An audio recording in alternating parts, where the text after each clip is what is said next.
తెప్పిస్తున్నాం.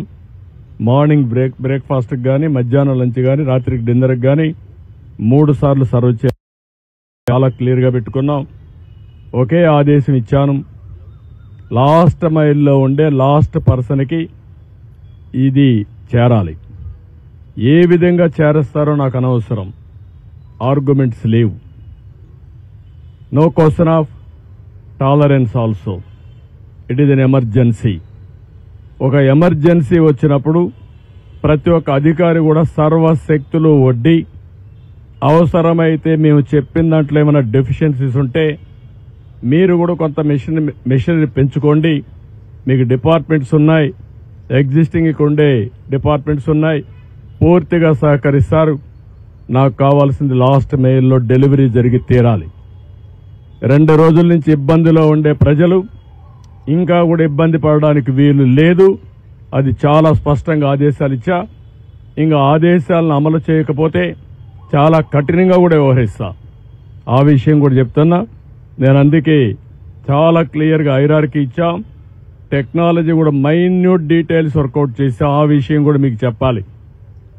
ఎందుకంటే సింగ్ నగర్కి అన్ని వెహికల్స్ వస్తే అక్కడ అందరూ రావడం, పెద్ద ఎత్తున అక్కడి నుంచి కిందికి పోనీయకుండా చేసే పరిస్థితి వచ్చారు.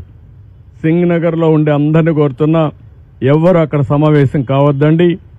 వెహికల్ వస్తే మీ డివిజన్కి, మీ సచివాలయం ఏరియాకి వస్తాయి, అక్కడనే డిస్ట్రిబ్యూట్ చేస్తాం తప్ప ఇక్కడ డిస్ట్రిబ్యూషన్ కూడా ఆపేయమని చెప్పాను. అది కూడా చాలా స్పష్టమైన ఆదేశాలు ఇచ్చాం. ప్రతి ఒక్క వెహికల్లో ఎవరైతే ఒక అక్టోపస్ కానిస్టేబుల్ని, ఒక గ్రే హౌండ్స్ని, ఏపీఎస్సీ స్టాఫ్ని పెట్టాం డెలివరీ ఇవ్వడానికి. వాళ్ళు తీసుకొస్తారు ఇవన్నీ. ఎక్కడన్నా ఇవన్నీ చేయకపోతే పోలీస్ ఆఫీసర్లు కూడా చాలా క్లియర్గా చెప్తున్నా, హైరార్కీ కూడా మోస్ట్ డిసిప్లిన్ ఫోర్స్ వచ్చి పోలీస్. Be discipline.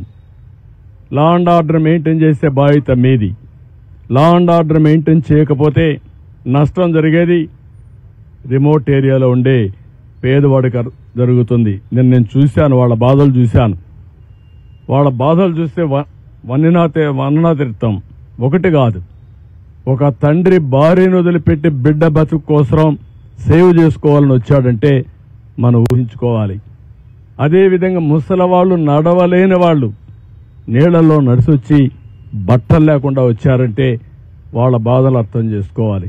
ప్రతి ఒక్క ఇంటిలో ఈరోజు పాములు వచ్చే పరిస్థితికి వచ్చాయి, తేళ్లు వచ్చే పరిస్థితికి వచ్చాయి. అంటే పై బిల్డింగ్లో ఉండే వాళ్ళకు కూడా ఈ పాములు, తేళ్లు ఇవన్నీ చూస్తామంటే బాధ, భయం ఉంటుంది. ఈ విధంగా ప్రతి ఒక్క కుటుంబానికి ఒక బాధ ఉంది.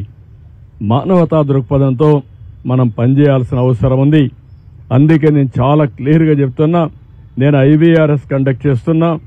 ఇంకా కొన్ని ప్రాంతాల్లో ఫుడ్ రీచ్ కాదని వస్తూ ఉంది. ఆ ఐవీఆర్ఎస్ మెసేజెస్ని మళ్ళీ తిరిగి ఆఫీసర్లు పంపిస్తున్నా. ఏ నెంబర్ నుంచి వచ్చిందో ఆ నెంబర్ కూడా పంపిస్తున్నా.